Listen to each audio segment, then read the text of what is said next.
તમે મને એવું પૂછો કે રાકેશભાઈ ઘર ક્યાં બનાવો છો, ગામડે કે સિટીમાં? તો હું તો સૌથી પહેલાં તમને એવું કહું કે હું તો ગામડે ઘર બનાવું છું.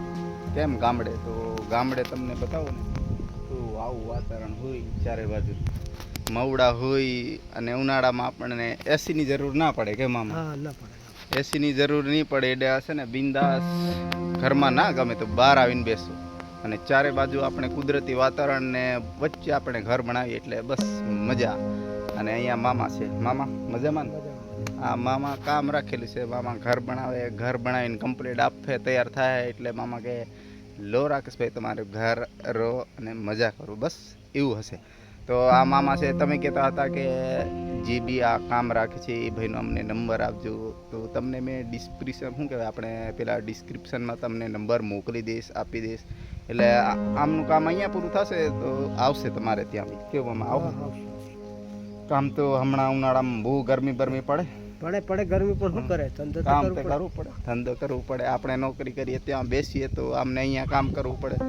બધાને પોતપોતાનું કામ કરવું પડે. એટલે હમણાં કામ કેટલું થયું છે તો હાવ તમને બતાવીએ થોડીક વારમાં. કેમ મામા? આપણે એ બાજુ જઈએ. હાલો. આ તો આંબા બાંબા બધા કાપી કાઢવું પડે પછી રહેવા દેવું પડે? હા, કાપી દેવાના. પછી મકાનમાં શું બગડી જાય ને કે એક સાઈડ રહેવા દેવું, કાપી દેવું પડે? એક સાઈડ કાપી દેવું પડે. એક સાઈડ કાપવું પડે નહીં? આ સાઈડ કાપી દેવાનું, પેલી બાજુ કદાચ રેત રહે.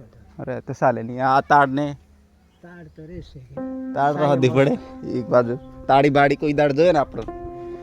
તો દેખો અહીંયા આપણું ઘર બનાવેલું છે. ઘર બનાવેલું નહીં એટલે અહીંયાથી ચાલુ થાય આ ઘર.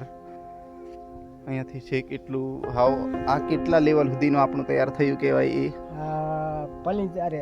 Ground beam. ગ્રાઉન્ડ બીમ તૈયાર થઈ ગયું ને? ગ્રાઉન્ડ બીમ તૈયાર છે. એટલે હાવ આ ઈટો બીટો નાખી દીધી. આ કોલમ બલમ બીમ પડશે. આના પર બીમ પડે કે નહીં? બીમ પડશે. આના પર બીમ પડે એટલે હાવ એમને ખબર પડે બીમ પડે બધું. એ આપણને વધારે ના ખબર પડે. તો અહીંયાથી ઘર ક્યાં સુધીનું બનાવવાનું છે તો તમને બતાવીએ ને તો અહીંયાથી છે પેલી બાજુ આમથી આમ ને આ ચારે બાજુ તમને દેખાય. શું દેખાય? આંબા ને મોહળા ને બધું દેખાય ને મામા? એટલે જેમ જેમ ઘર બનતું જાય ને જેમ જેમ અમારા દિવસો વધતા જાય ને આ ઘર ઉપર આવતું જાય ને અમે દિવસે દિવસે વિડીયો બનાવીને કંઈક મોકલતા જાય. હું તમને કંઈક ઘર આવું બને છે, કંઈક આવું થાય કામ, આટલી સિમેન્ટ લાગે, આટલા હરિયા લાગે, આમ લાગ્યા કરે મામા. કેવું ઘર જેટલું મોટું હોય, જેટલા સ્ક્વેર ફૂટનું બનાવો તમે એટલા પૈસા લાગે ને સામાન એટલું જોઈએ.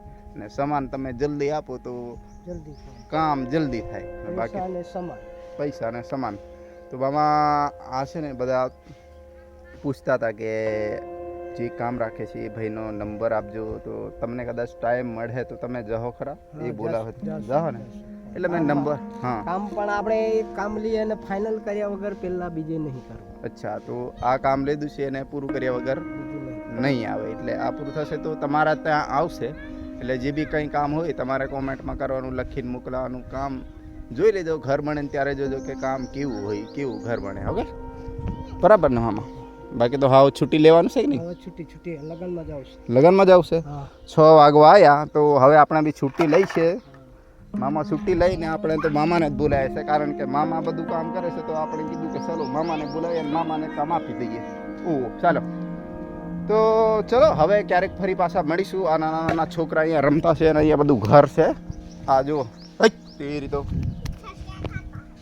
ચલો મિત્રો ફરી ક્યારેક મળીશું. હવે આ વિડીયો તમને ગમે તો લાઈક કરજો, શેર કરજો, સબસ્ક્રાઈબ કરજો અને આ ડિસ્ક્રિપ્શનમાં તમને નંબર આપીને મોકલી દે.